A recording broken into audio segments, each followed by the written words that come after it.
The ground starts to quiver, glasses rattle. Soon, walls shift and everything begins to collapse. Telltale signs of what could be a devastating earthquake. It is very frequent to experience a lot of natural disasters wherever and whenever we are. In line with these are the earthquakes we often experience in the facilities we are in, and with that reason we came up with this project entitled Structures Earthquake Compatibility and Longevity Tester. This project will be utilized to test the compatibility of a certain structure regarding a natural phenomenon which is an earthquake. This will contain different cases wherein there are given materials and magnitude to test how high of an intensity can a building withstand. So what is the objective of this project? An earthquake compatibility tester is a software that analyzes preventive measures and activities taken in response to prospective and actual catastrophes. It reduces the likelihood of catastrophes caused by human mistake, intentional destruction, and building or equipment failure, as well as the negative repercussions of all disasters by requiring specialized security, maintenance, and training programs. It is critical to evaluate the building's foundation and determine whether it can resist any type of blow. This software tester will be useful in the long term. This evaluates different sorts of structures and their materials and display ahead of time what kind of materials are an alternative to the user's provided materials.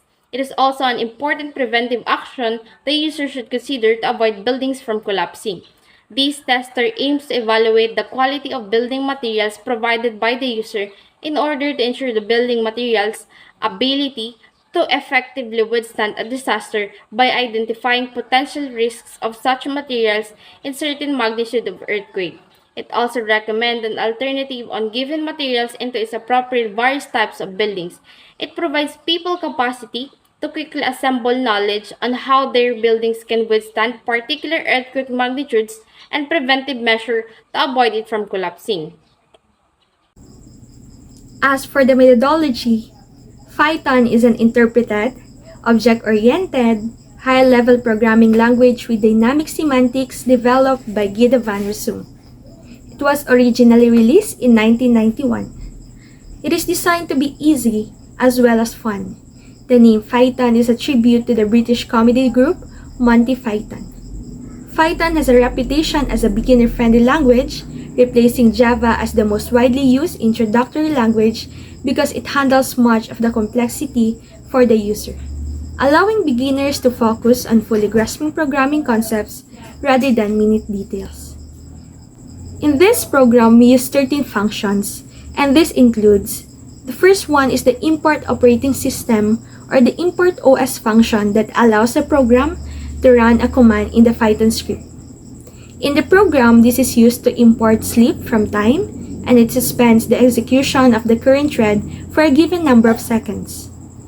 The next function that we use is the print function that prints a specified message to the screen or other standard output device. This is also used in the program to show the users their chosen conditions and what they have to input.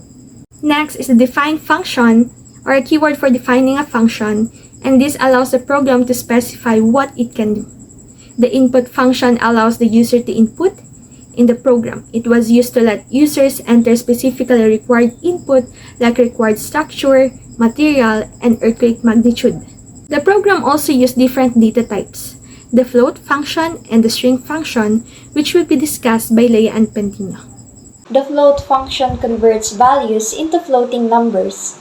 It is used to enter the earthquake's magnitude in the program. The string function is used to handle textual data in Python. It is used as a container of earthquake magnitude in the program. The program also uses different conditions. If statement allows for a conditional execution of a statement or a group of statements based on the value of an expression. If the first condition is true, the first suit is executed and the second is skipped. If the first condition is false, the first suit is skipped, and this is where the else statement is executed. It is used in the program as the main conditions of the structures and materials to the earthquake magnitude it can withstand. The while true function is used as a way to run a code block until the condition returns true repeatedly. It is used to go back to entering another structure or material in the program. The continue function is used to return to the beginning of the while loop. In the program, it rejects all the remaining statements in the loop and moves back to the top of the loop. The try and except condition is used to catch and handle exceptions. It is utilized in the program to let the user know that they encoded the wrong data. The exit function is used to terminate the program. This will stop the program from running. So, we are going to try running the program.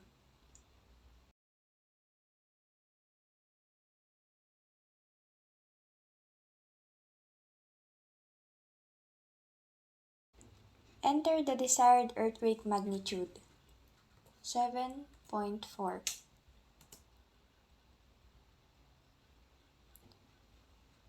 Choose the type of structure, buildings. Choose the material for the structure, bricks. This building made of bricks cannot withstand a magnitude of 7.4 earthquake. So, what will happen if we type Y or yes here? It will go back to the top wherein we choose the type of structures. What will happen if we enter 0 here?